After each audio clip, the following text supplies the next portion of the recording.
को सच बताओ, आप लोगों को पैसा चाहिए? शुरू से अभी तक परेशान हूं मैं।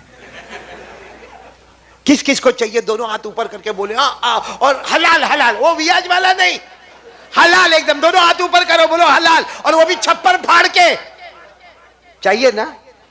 तो मैं आपको बताऊं, ये सारोद वालों को चाहिए। मेरा घर जो है ना, मेरा घर, उस घर में एक अलमारी है। अलमारी में बहुत ज्यादा कार्ड रखे हुए, दरूद शरीफ के कार्ड, दुआओं के कार्ड। मैं कहीं भी बयान में जाता हूँ तो एक बंडल उठाता हूँ और लेके नहीं, और रास्ते में देखता हूँ कि कौन सा कार्ड है, फिर उसका ऐलान करता हूँ। तो आज भी मैंने बंडल निकाला, यूं अपनी बैग में डाला और आया तो देखा मालदार बनने वाला दरूद शरीफ है। मतलब पहले से तुम्हारी नीयत,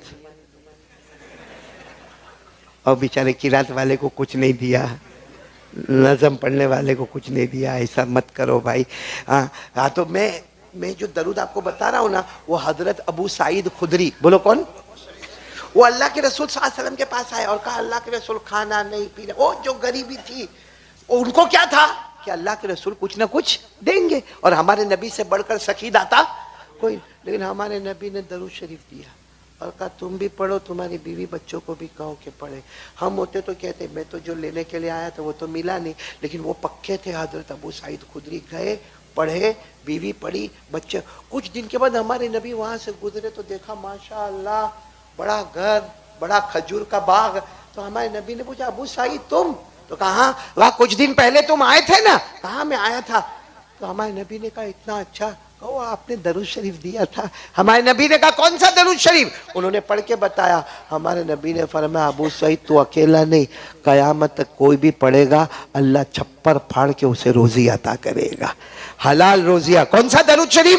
अल्लाहुम्मा सल्ली अला मुहम्मद व अला आलि मुहम्मद अब्दिका व रसूलिक व सल्ली अलल मुमिनीना वल मुमिनात वल मुस्लिमीना वल मुस्लिमात। पढ़ो, अल्लाहुम्मा सल्ली अला मुहम्मद अब्दिका व रसूलिक व सल्ली अलल मुमिनीना वल मुमिनात वल मुस्लिमीना वल मुस्लिमात। हमारे आका ताजदार मदीना मुहम्मदुर रसूलुल्लाह सल्लल्लाहु अलैहि वसल्लम ने फरमाया, ये दरूद पढ़ता जा, अल्लाह छप्पर फाड़ के बेहिसाब हलाल बरकत वाली रोजी देता रहेगा। भाई किसी को सारोद में मेरा बयान अच्छा लगा होए और बाहर निकल कर बोले, कारी साहब बहुत अच्छा बयान किया, इनाम दूंगा, वैसा मेरे को लगता नहीं कोई करे ऐसा।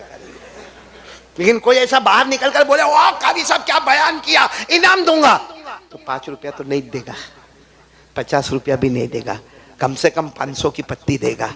वो देगा कि नहीं? क्योंकि वो अपना स्टेटस देखेगा कि मेरा सारोद में जो स्टेटस है उसके हिसाब से मैं सामने वाले को हदिया दूंगा। तो अल्लाह जब कहता है ये दरूद पर मैं दूंगा, तो अल्लाह की शान तो अजीब व गरीब शान है, कैसे छप्पर फाड़ के देगा। ये दरूद शरीफ मैंने एक को दिया ना, सुनने जैसा है। मेरे को कहते हैं, मौलाना आपने दरूद शरीफ तो दिया मालदार बनने का, कितनी मर्तबा पढ़ने का वो तो बोले ही नहीं। मैंने कहा कितना चाहिए? कहा बहुत। मैंने कहा बहुत। समझ गए भाई कितना? और एक तो बड़ा अजीब वाक्य हुआ, यही दरूद शरीफ कई सालों से मैं बांट रहा हूँ। एक जगह मैंने दिया, एक मेरे पास आया, मैं कोई कार्ड लेकर आया, कहता ये दरूद शरीफ आपने दिया? मैंने कहा हाँ। मालदार बनते हैं? हाँ। कहा मेरे ऊपर पहले 10 लाख का कर्जा था, अभी 15 लाख का हो गया। मैंने कहा ऐसा होगा ही नहीं, ये दरूद मेरा थोड़ी है, आका मोहम्मद रसूलुल्लाह सल्लल्लाहु अलैहि वसल्लम का है। अल्लामा सखावी रहमतुल्लाह अलैह ने इसको नकल किया है और ये बहुत प्यारा दरूद पाक है। और कई लोगों ने मुझे कहा कि हम मालदार बन गए, तो तू क्यों? कहते नहीं कारी साहब, मैं आपको बिल्कुल खुलकर कहता हूँ, पहले 10 लाख का कर्जा था, अभी 15। मैंने कहा नहीं हो, ऐसा नहीं हो। फिर मेरे दिमाग में मालूम नहीं अल्लाह ने बात डाली। मैंने कहा तू कितनी मरतबा पढ़ता है? कहा 300 मरतबा। मैंने कहा 300 मरतबा दरूद कब पढ़ता है? कहा सुबह उठो 9 बजे कि सीधा ये दरूद, फिर नाश्ता। मैंने कहा फजर की नमाज? तो कहा वो कहा आपने कहा था? मैंने कहा मेरी गलती है क्यों, तू तो बालिगन नहीं हुआ अभी तक।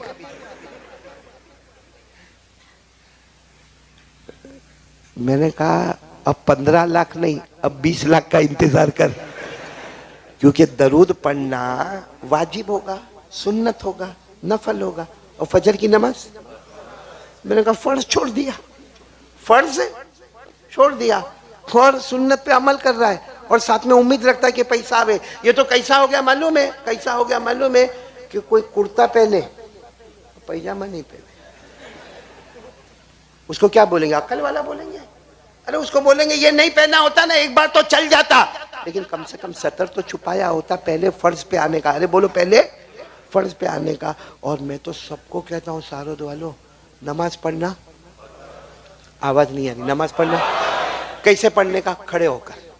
कैसे पढ़ने का? चलो नहीं, खड़े नहीं हो सकता, बूढ़ा हो गया, अल्लाह ने कहा जा घर जाके सो जा। क्या कहा? कैसे पढ़ने का? बैठ। अच्छा, किसी को बैठ के भी नहीं पढ़ सकता, ये सब कमर दुखती है बैठ के पढ़े, तो अल्लाह ने कहा कि सो जा। कैसे पढ़? लेट के पढ़। तो उसने कहा भी लेट के पढ़ूंगा तो रुकू कैसा करूंगा, सजदा कैसा करूंगा? अल्लाह ने फरमाया आंखों से इशारा कर ले, तेरा रुकू भी अदा हो जाएगा, सजदा भी अदा। पढ़ो ना, अल्लज़ीना यज़कुरूनल्लाह क़ियामन व क़ुऊदन व अला जुनूबिहिम व यतफ़क्करूना फ़ी ख़ल्क़िस समावाति वल अर्द। मैं आप मर्दों से पूछ रहा हूँ, ये बहनें सुनती होगी मालूम नहीं, आप लोगों से पूछ रहा हूँ, अल्लाह ने नमाज खड़े होकर, नहीं तो बैठकर, नहीं तो अल्लाह ने नमाज को माफ किया? नहीं, इधर अच्छा बोलेंगे तो मेरे को अच्छा लगेगा। माफ किया? कौन कौन बोलता है माफ नहीं किया? सब बोलते ना अल्लाह ने माफ। कोई भी हाल में अल्लाह ने नमाज को माफ नहीं। दो जगह अल्लाह ने माफ कर दिया, दो जगह। एक तो नाबालिग बच्चा, वो ये जैसे ये जो बच्चे बैठे छोटे छोटे कारी असद के पीछे, ये नाबालिग बच्चा जो 7 साल का है, 8 साल का है, बोलो उसके ऊपर नमाज पढ़े तो माँ बाप को सवाब है, बच्चे का मकाम ऊंचा है, अल्लाह इनको हाफिज कामिल बनावे। लेकिन फर्ज नहीं है, बोलो नाबालिग बच्चे पर नमाज माफ। सबीयुन रुफिया अन्हुल कलम, हदीस में लिखा बच्चा उसके ऊपर नमाज माफ। और नंबर 2 किस पर माफ है मालूम? पागल, जिसका दिमाग का ठिकाना नहीं, कभी कपड़ा पहना नहीं पहना, कभी बाहर हा हो चिल्लाता है, कभी रोता है, कभी हंसता है, कभी जमीन पे बैठ जाता है, यानी वो बेचारा मेंटली पागल है, उसके ऊपर नमाज क्या है? माफ। हाँ, लिखा है मातूहुन रुफिया अनुल कलम, जो मजनून होगा, पागल होगा, उसके ऊपर भी नमाज क्या है? माफ। तो सारों वालों सब साथ में मिलकर बोलो, नमाज कितने के ऊपर माफ है? 2। नंबर 1 बच्चा, नंबर 2 पागल। अभी जो सारों के जवान जो है, जो फजर की नमाज नहीं पढ़ते, पहले में आएंगे नहीं तो किस में आएंगे? पाउली नहीं, बल्कि नमाज छोड़े वो पाउला। मैं नहीं कहता, हदीस में लिखा है कि 2 के ऊपर नमाज माफ है, एक नाबालिग पे और एक पागल पे। अब अगर सारों का समझो 22 साल का जवान 15 दिन से फजर की नमाज नहीं पढ़ता, तो ये तो नहीं बोलेंगे ना कि नाबालिग, ये पहले में तो आएगा नहीं। तो बच्चा कितना? 1, वो क्या? अब अगर उसको कोई बोले पाउली इधर आ, तो कहेगा कारी साहब आज मेरे को पाउली बोले। मैंने कहा मैं नहीं बोलता, ऊपर वाला रोज तेरे को पाउला बोलता है। इसलिए मेरे दोस्तों एक बात जरूर इरादा कर लो, आज से तय कर लो, सूदी कारोबार, रियाज वाला काम नहीं, मोबाइल पर गलत काम नहीं, ये 2 काम नहीं करने के। और करने का काम क्या है? 5 वक्त की नमाज। बोलो 5 वक्त की नमाज। कौन कौन ये 3 बातों के लिए तैयार हो गया? हाथ ऊपर कर दे। माशाअल्लाह, अल्लाह ताला आपके जान माल उम्र में खूब बरकत अता फरमावे।